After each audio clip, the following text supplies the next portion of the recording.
Hello, my name is Ashley and I'm part of the Dreamweavers Storytelling Troupe with the Clermont County Public Library. The Dreamweavers have been telling stories for over 27 years, and we brought some of our favorite Irish stories to share with you today. So please sit back, relax, and enjoy the Dreamweavers. Hi, my name is Lisa Breithaupt and I work at the Goshen Branch Library. Today, I'd like to share one of my favorite Irish folk tales. It's called Brave Margaret. Once, long ago, there lived a young woman named Margaret. She lived off the western coast of Ireland in the county Donegal.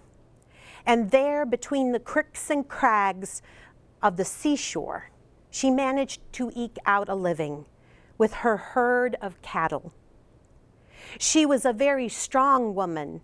She could cast a herring net farther than most men of her village, and she could throw a hatchet with accuracy. She was kind, loving, and compassionate, and she dreamed of traveling to far-off places. Every morning, Margaret would awaken, she would wash her face, she would say her prayers, and she would eat a breakfast of bread and milk. And one particular morning, she stepped out of her cottage and she noticed down in the cove was a huge galleon with banners flying from every mast. And just then, up the gravel path from the beach, there came a young man. He asked her who she was, and she told him, and he told her his name was Simon, and that he was the son of the king from the east, and he and his men were exploring the northern seas, but they needed sustenance, and he wanted to purchase her herd of cattle from her. Margaret thought for a moment. This was her chance. This was her opportunity to see far away from where she lived. And so she told him she would sell him her herd as long as she was able to travel with him. Well, he didn't like that idea very much, for you see, back then, women didn't travel on ships. And he didn't know how the men of his ship would feel about that. But she bargained with him. Although he offered her much more than her cattle was worth, she would not budge. And finally he agreed. And so she boarded the ship. The men weren't sure of her at first, but when they noticed that she was a hard worker, they began to care for her like a younger sister or like a daughter that they had left behind. She helped scrub the ship, she mended sails, she mended the men's clothes when they needed it, and she helped with the cooking. And she also had long talks with Simon, and they found out about each other, and they began to care for one another. The ship reached a point in the sea that the mist grew very thick and all of the wind stopped. So the long oars were put into place and the men began to row. And Margaret sat down on a bench with them and she put her back into it and she rowed for many, many hours. The mist lifted. Suddenly, from out of the sea burst this huge sea serpent, and it thrashed around, and the men were afraid that the ship would overturn. The serpent yelled out, "Give me the red woman!" But the men all went to the front of the ship, and they drew their weapons. They were going to protect Margaret. Margaret, on the other hand, went to the back of the ship. She lowered a small boat down into the water and began to row toward the monster. The men saw her and they said, come back," and she said, "Your deaths are not going to be on my conscience. Whatever happens now is the will of God." And she rowed toward where the serpent had last appeared. She stood up in the boat, balancing with the rocking of the waves, and the serpent burst out of the water, and Margaret knew she only had one chance. She withdrew a hatchet she had hidden in the folds of her skirt. And as the monster opened its great mouth and came toward her, she threw that hatchet back into the serpent's maw, wounding it terribly. It was a deadly blow, and the serpent thrashed around as it perished. causing great waves that sent Simon's ship one direction and her rowboat in another. And it thrashed so violently she fell, she hit her head, and she blacked out. When Margaret awakened, she was on a beach. She stood up and she scanned the horizon looking for Simon's ship. Nothing was there. She turned and she looked behind her, and through the trees she could see a faint light. And so she walked through the woods, down the path to a cottage, and she knocked on the door. An elderly woman answered and welcomed her in. The woman gave her warm clothes and a bowl of stew. The cottage was rather unremarkable, except hanging over the mantelpiece was a beautiful silver sword that shined like the sun. And also, there was a nail tapped into the mantel with a leather string and a silver ring hanging on it. Margaret asked the woman what were these items, and the woman told her that she was from the castle of White Doon, and that once, long ago, a giant had come and had killed her entire family, leaving her alone with the sword and the ring. That one day there would be a champion that would be able to put on the ring and take the sword down from the wall and go to the castle of White Doon and kill the giant, and she could go home once again. Margaret decided to stay with the woman for a few days. She helped her clean her cottage, she helped her tend her animals, and she helped with the cooking.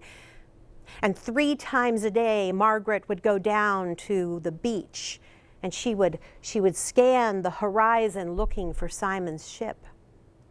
One evening, when she and the woman was enjoying their supper, there was a knock at the door. The woman opened the door, and there was Simon, and within a moment, he and Margaret were within each other's arms. Simon thanked the woman for caring for her and offered her some gold, and Margaret thanked her for her kindness, and she told her that she would be going with Simon. But suddenly, Margaret couldn't move. It was as if her feet were stuck to the floor. And the woman said, "You will not be going anywhere." Simon reached for his sword, but his arm grew limp and dangled at his side. The woman was a witch. The woman said that Margaret was to be bait for men to come to see if they could be the champion. And she told the story of the sword and the ring.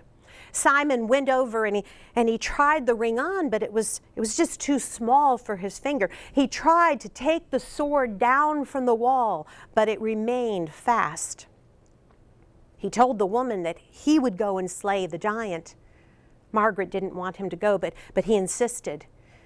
The woman gave him a horse. He mounted it and he galloped toward the direction that the woman showed him, toward the castle of White Doon. The woman came back into the cottage, and Margaret could suddenly move her feet. The woman reached up, and there was a pot of herbs on the mantel. She took a handful and she threw it onto the fire, and it began to smoke. And by magic, she and Margaret could see Simon in the smoke, see Simon galloping toward the castle of White Doon, galloping up toward the gates, and he dismounted the horse. And suddenly they heard a large voice saying, "Fee, fi, fo, fe, who comes to me today? Be he knight, or prince, or knave. One blow of my sword will send him to his grave." And the giant appeared. The giant came out, and he and Simon began to battle. Margaret could scarcely bear it. Sometimes it seemed like the giant was going to win, and sometimes it seemed like Simon was going to win, and they battled for what seemed like hours, until the giant struck Simon a blow so hard Simon fell to the ground and appeared as if he was dead.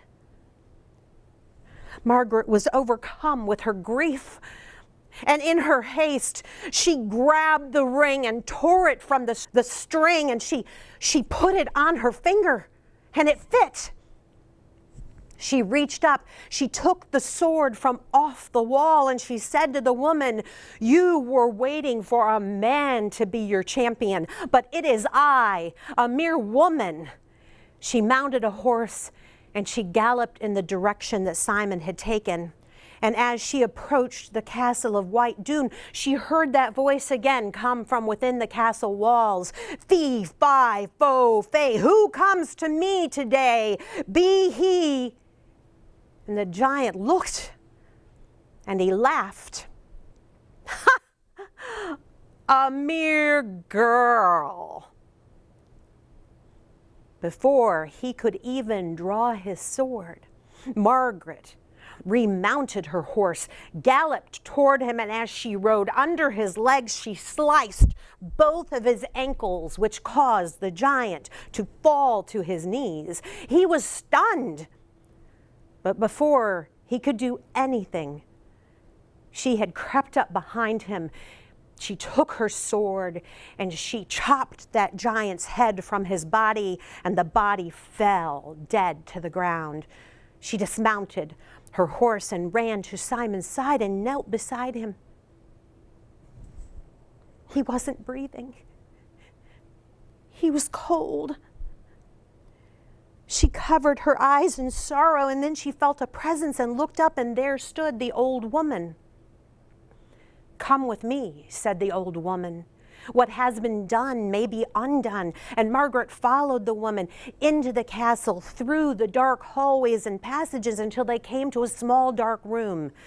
The old woman lit a candle. The room was filled with bottles and vials, herbs and liquids. She reached up and she brought down a blue flask. She uncorked it and she poured one drop of liquid, and she touched her own forehead, and suddenly the old woman was transformed into a young raven-haired beauty. The sorceress said, "Follow me." And Margaret followed her, and she went out to Simon, and she tipped that flask and allowed one drop to fall, and it hit his forehead, and suddenly he drew a breath, and he sat up, and he and Margaret embraced. The sorceress was so grateful to Simon and Margaret for restoring her castle to her. She gave them trunks of gold and precious jewels like diamonds and rubies, emeralds, sapphires. She gave them tapestry. She filled Simon's ship with her gratitude of all of her treasures. Simon and Margaret bid her farewell, and they sailed back to the kingdom of the East, where Simon's family greeted Margaret as one of their own. And Simon and Margaret were married, and their wedding lasted for 7 days and 7 nights, but their love lasted their entire lifetime. Once long ago in the land of Ire, there lived a young man named Tom. Now Tom had grown up on the edge of a great yew tree forest, and he had been told all of his life to stay out of the forest, for it was the home of the Sidhe. Now the Sidhe are what you or I might call the fairies, or the fae. Now the yew trees were ancient and magical, and the Sidhe were ancient and magical and deadly. And to top it all off, the local lord had said that anyone who trespassed in the forest would be put to death the next day. So Tom had no problem at all staying out of the forest his whole life. And he grew up there on the farm, and he had a happy childhood until, time passed, as it does for us all, and his father grew bent over with arthritis, and his mother, from all of the years of the close sewing work, had gone completely blind. So that left Tom to do all the work around the farm, and his beautiful young wife to take care of his parents during the day. But that was all right for some time, because Tom was a hard-working young man, and the farm was doing great, so he hired on helpers, and they made do, until the blight came. And then the crops began to fail, and he had to let some of the help go, so he had to do all of the work. But the famine didn't get any better, and the crops just kept dying. Now, he had been a smart young man, and so he had saved, but he blew through those savings very quickly because he had nothing to sell to recoup the loss. And eventually, his family was destitute, and he was desperate. So he used all of the store of ammunition that he had to go hunt so his family could eat. But that too ran out. So Tom did the one thing he had promised never ever to do. He went into the great yew tree forest. He took an axe that was usually used for chopping woods, and he left with a sack on his back to see if he could hunt or gather anything for them to eat. And so he went in, but it was like the woods themselves were against him. Any time he would see game in the brush, it was like the leaves would just rustle away and erase all the tracks. And then the roots were going over his path, and he was tripping when they hadn't been there a moment before. And he just didn't know what to do. And then he saw this luscious berry bush, and he was like, finally, something easy that I can take to my family so we won't starve. And he touched the berries, and they shriveled away to dust. And then he couldn't stand it. He said, I am not here as a poacher. I am here to save my family, or we will starve. And he knew he shouldn't yell like that in such an ancient woods, but he couldn't help it. He was desperate. And that is when he saw a flash of white off in the woods, and he followed it. And eventually he saw the most beautiful white doe he had ever seen in his entire life. And he only had an axe, but he followed it because he was desperate and he had to feed his family. So he went and he followed the deer, and he didn't know how he was going to track it, but eventually she was caught in some brambles, and he took the axe and he lifted it, and that is when the deer cried out, please stop! And of course he stopped, froze with the axe midair, and almost dropped it out of shock. And he was a little worried that he'd gone a little off with having been so hungry. And he said, did you speak? And the deer said, please spare my life. If you do, I promise I will grant you one wish. Any wish at all, and it will be yours. And Tom, of course, would do so because he knew he might be put to death the next day anyway if the Lord found out that he was in the woods. And he said, of course I'll spare you, but this is a great decision.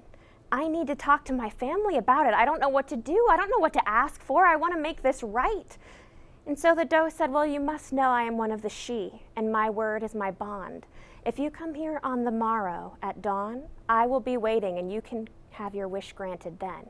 Of course, he would come back the next day. He thanked the doe, and he ran off, almost forgetting to gather anything, but he felt the sack heavy on his back, and he pulled it forward, and he saw it was full of berries, so his family would eat that night. So he left, heading home, just eager to tell his family, and he saw his father on the porch, and he ran up to him, and he was like, Da, you won't believe it. And he told what had happened, and his father said, are you sure those berries are safe to eat, son? You sound a little bit off. Tom said, no, I promise it happened. And finally his father said, well, if it did happen, I know what to wish for. What? You need to wish for gold, mountains of gold. That'll solve all of our problems. Gold, Tom said, of course. Thank you, Da. There are berries, I'll have them on the kitchen table for dinner. And he went to find his mother and his wife to speak to. And his mother was there by the fire, and he went to her and he told her everything that had happened, and she believed him instantly, for she knew the ways of the she, and she said, you are blessed to have met one of the she and to have it come off so well, but you have to be careful what you wish for.